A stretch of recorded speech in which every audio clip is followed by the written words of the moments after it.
नमस्कार। अथ श्री संजय चौधरी कथा में आप सबों का स्वागत है। अथ श्री संजय चौधरी कथा भी ठीक उसी तरीके की कथा है जिस तरीके की कथा रामायण और महाभारत की कथा है।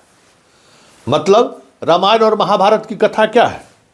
उस समय के समाज का चित्रण है, उस समय के राजकाज की व्यवस्था का चित्रण है, उस समय कैसे लोग काम करते थे, राज सत्ता कैसे काम करती था, उसी का चित्रण है ना। रामायण में राम के रूप में एक महापुरुष, महाभारत में अर्जुन कृष्ण जैसे महापुरुष के सहारे उस समय के समाज का चित्रण प्रस्तुत किया गया है। ठीक उसी तरीके के का आज के दौर में हम कह सकते हैं कि संजय चौधरी जी आज के दौर के युधिष्ठिर हैं, कह सकते हैं आप। तो आज के दौर के इस युधिष्ठिर की कहानी हम आपको सुनाने जा रहे हैं अथ श्री संजय चौधरी कथा में। जी हाँ, ये चौधरी जी की कहानी हर बिहारी को सुनना चाहिए, हर भारतीय को सुनना चाहिए, क्योंकि आने वाले समय में महाभारत की तरह ही ऐसे ऐसे महापुरुषों की भी कथा लिखी जाएगी जो राज सत्ता के संरक्षण में किस तरीके से सिस्टम को सिर्फ अंगूठा नहीं दिखाता है, सिस्टम को औकात बता देता है कि तेरी कोई औकात नहीं है। पैसा, पैरवी, सब कुछ आज के सामने सिस्टम कैसे लाचार और बेबस है वो जता देता है ये चौधरी जी। तो ये कथा आज के इस डेमोक्रेसी की वो कथा है जिस कथा में भ्रष्टाचार, भाई भतीजावाद, जात पात की सारी सीमाएं कैसे टूट रही है, उसकी एक वानगी इस कथा के सहारे आप समझ सकते हैं। ये डॉक्टर संजीव कुमार चौधरी हैं, संजय कुमार चौधरी। हम संजीव और संजय में कभी फर्क इसलिए कह देते हैं कि इनको महाभारत को संजय से हम जोड़ना नहीं चाहते हैं, इसलिए हम संजीव कह देते हैं। लेकिन हम मान लीजिए कि वही महाभारत के भी संजय जैसे थे, वो इसी तरीके से इनको भी, इनके सहारे आप बिहार में हो क्या रहा है ना, ये आप देख सकते हैं। ये जनाब ऐसे व्यक्ति हैं जो बिना किसी डिग्री के बिहार में, हैरान मत होइएगा, बिना किसी डिग्री के प्रोफेसर नहीं बने, प्रिंसिपल बन गए सीधे। छपरा यूनिवर्सिटी में, जेपी यूनिवर्सिटी, जिस जेपी ने भ्रष्टाचार के खिलाफ कितनी बड़ी लड़ाई का शंखनाद किया था, उसी के नाम पर जो एक विश्वविद्यालय बना, जेपी विश्वविद्यालय, उस जेपी विश्वविद्यालय में एक शर्मा जी कुलपति हुआ करते थे। उनका नाम भी जान ही लीजिए, वो भी महापुरुष हैं, क्योंकि जब इस काल का महाभारत जब लिखाएगा तो उनका भी नाम स्वर्ण अक्षरों में लिखाएगा। ये जनाब जो हैं राम प्रवेश शर्मा जी, वाइस चांसलर हुआ करते थे किसी दौर में, 6 से 9 की अवधि के दौरान वो वहाँ वाइस चांसलर थे। उनको हुआ कि हम कुछ ऐसा करें कि दशकों तक लोग याद रखेगा। वो उठे, रात में उनको सपना आया, सोचे कि कुछ लोगों को हम प्रिंसिपल बना देते हैं। उसी सपने में डॉक्टर संजय चौधरी जी भी आए उनके सपने में। शर्मा जी और चौधरी जी के पुराना रिश्ता था, ये मथुरा के किसी प्राइवेट इंजीनियरिंग कॉलेज में पढ़ाते थे। सीधे आए और ये प्रिंसिपल बन गए, समझ गए, सीधे आए प्रिंसिपल बन गए। और जब ये प्रिंसिपल बन गए तो वहां जितने लोग थे सब हैरान। मामला हाईकोर्ट तक पहुंच गया। उसके बाद के जितने कुलपति थे, इनके प्रिंसिपल की नियुक्ति को लेकर जिस सिंडिकेट की बैठक का हवाला दिया गया, वो उस सिंडिकेट की बैठक को कुलाधिपति ने, मतलब राज्यपाल ने रद्द कर दिया। ये और जनाब जैसे ही बने प्रिंसिपल, महिला कॉलेज का प्रिंसिपल बने, शुरू कर दिए। अरे ऐसे ऐसे महापुरुष बनेंगे तो क्या करेंगे, प्रिंसिपल, बिना डिग्री के प्रिंसिपल शुरू हो गए। खेला करना शुरू कर दिए, होते रहा खेला। इनके खिलाफ लोग हाई कोर्ट चले गए। हाई कोर्ट जो है सो कह दिया राजभवन को कि भाई बिना पैनल का, बिना किसी गठन का, आयोग के गठन का प्रिंसिपल नियुक्ति हुआ है और आपके क्षेत्राधिकार में आता है, आप कुछ कीजिए इन पर। इस महापुरुष का फाइल 10 साल से राजभवन में पड़ा हुआ है, कोई राज्यपाल फैसला नहीं ले सका। और जिस समय ये प्रिंसिपल बने थे 2009 में, उस समय में ये पीएचडी भी नहीं थे। प्रिंसिपल का बेसिक क्वालिफिकेशन क्या है? 10 साल पढ़ने पढ़ाने का अनुभव और साथ में पीएचडी। तो ये जनाब पीएचडी भी नहीं थे, प्रिंसिपल बनने के बाद पीएचडी किए। और इनकी उड़ान देखिए, जब ये ज़्यादा छपरा विश्वविद्यालय के बाकी प्रोफेसर लोग लिखा पढ़ी और सब कुछ करने लगे तो गवर्नर साहब इसका ट्रांसफ़र कर दिए भागलपुर तिलका मांझी विश्वविद्यालय में। वहाँ भी गए, प्रिंसिपल बने। और समझ ही सकते हैं, बिना पढ़ा लिखा आदमी, बिना डिग्री का आदमी जब उस ऊंचाई पर पहुँचता है तो क्या करता होगा। प्रैक्टिस शुरू कर दिए, क्योंकि प्रिंसिपल शर्मा जी तो कितनों चौधरी जी रिलेटिव रहे हो, कितनों जात पात हुआ होगा, फिर भी बिना पैसा लिए तो शर्मा जी पोस्टिंग किए नहीं थे। तो पैसा लगाए थे तो कुछ तो होना चाहिए ना। शुरू हो गया, होते होते होते होते इनसे वो यूनिवर्सिटी का वाइस चांसलर वो भी तबाह हो गया। ट्रांसफ़र करना, 3 जगह इनको ट्रांसफ़र किया और हर जगह जो वित्तीय अनियमितता हुई इसको लेकर कमेटी बनता रहा। ये सब चीज़ें चलती रही। अभी जनाब घबराइएगा मत, अभी जनाब ललित नारायण मिथिला विश्वविद्यालय के वाइस चांसलर है। बिना डिग्री का प्रिंसिपल, बिना डिग्री का प्रभारी वाइस चांसलर बना और आज वहाँ वाइस चांसलर है। जब वाइस चांसलर बनने की बारी आई तो जवाहरलाल जी वहाँ वाइस चांसलर थे। तो यहाँ जब स्क्रूटनी होना शुरू हुआ, जो एक्सपर्ट कमेटी है, समझ जाइए, जब स्क्रीनिंग कमेटी में जब ये सब सारी चीज़ें हुई तो वहाँ के वाइस चांसलर महोदय से पूछा गया इनके बारे में। देख लीजिए पत्र, वाइस चांसलर महोदय ने इनका सारा कुछ लिख दिया कि इनके प्रिंसिपल होने पर ही जांच चल रहा है, जहाँ जहाँ प्रिंसिपल बने वहाँ वहाँ बहुत नाम कमाए हैं, वित्तीय अनियमितताओं को लेकर कई तरह की चीज़ें इन पर जांच के घेरे में है। फिर भी महामहिम की अगर इच्छा हो तो आप इनको बना सकते हैं। समझ गए ना? पत्र देख लीजिए, बढ़िया से पत्र पढ़ लीजिए।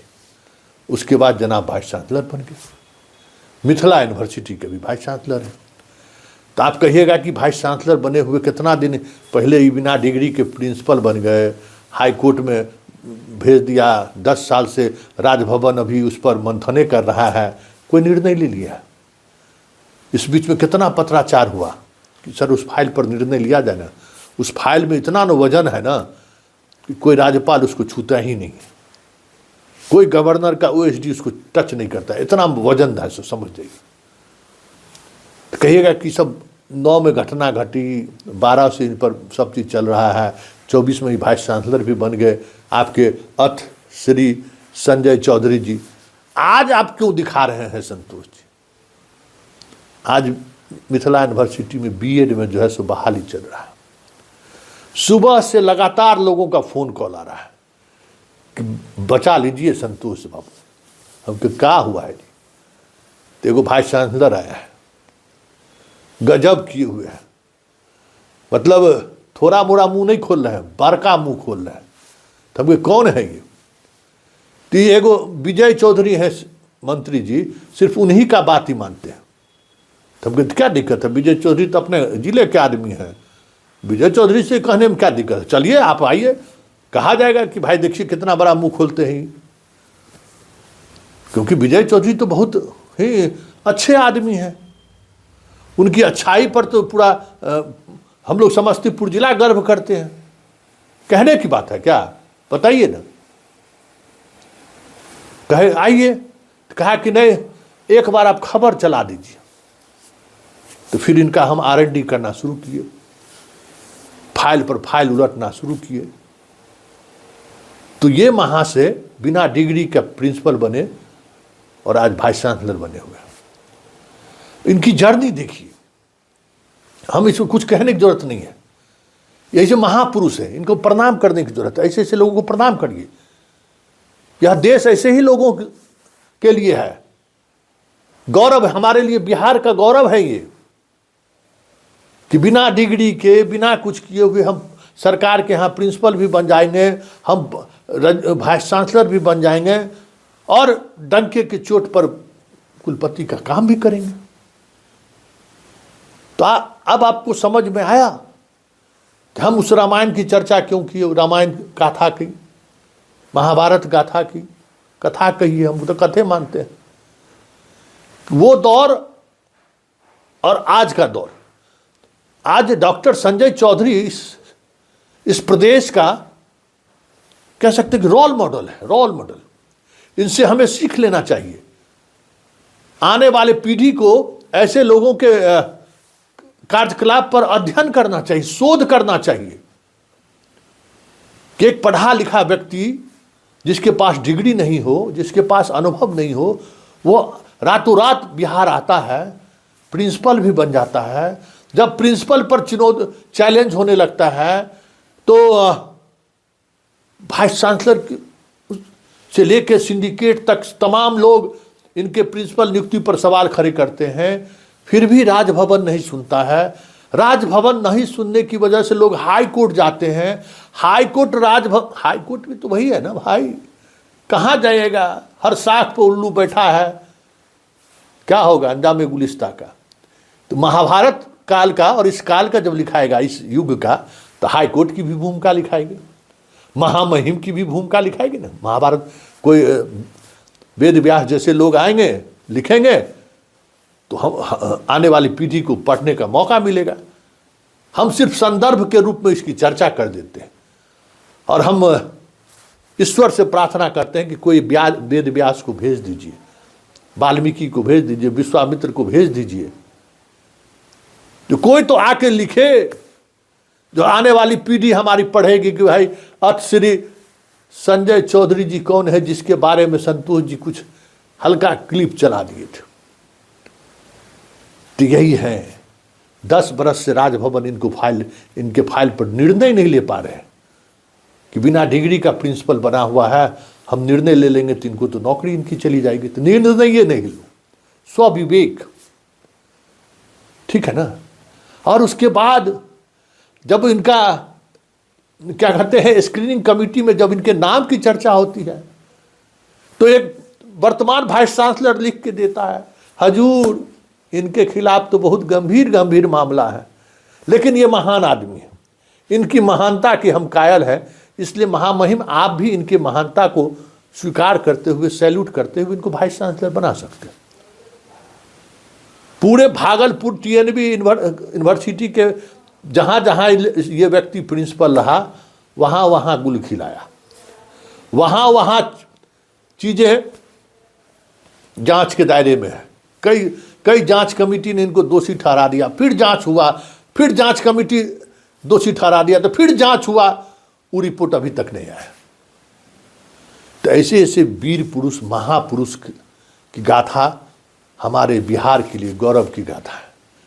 ऐसे लोगों के बारे में हमारे शिक्षा विभाग को पाठ्यक्रम में शामिल करना चाहिए। ऐसे महापुरुष को, ये महापुरुष हैं हमारे बिहार के।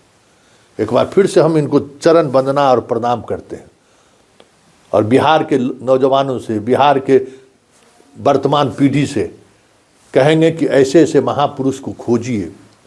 बहुत एक दो नहीं, हजारों की संख्या में होंगे बिहार में सिस्टम में बैठे हुए लोग, और उसका एक गद बनाइए, एक कहानी बनाइए कि हम अपने बिहार को कहाँ ले जा रहे हैं, किस दिशा की तरफ ले जा रहे हैं, कैसे कैसे लोग इस सिस्टम में महत्वपूर्ण पद पर बैठे हुए हैं।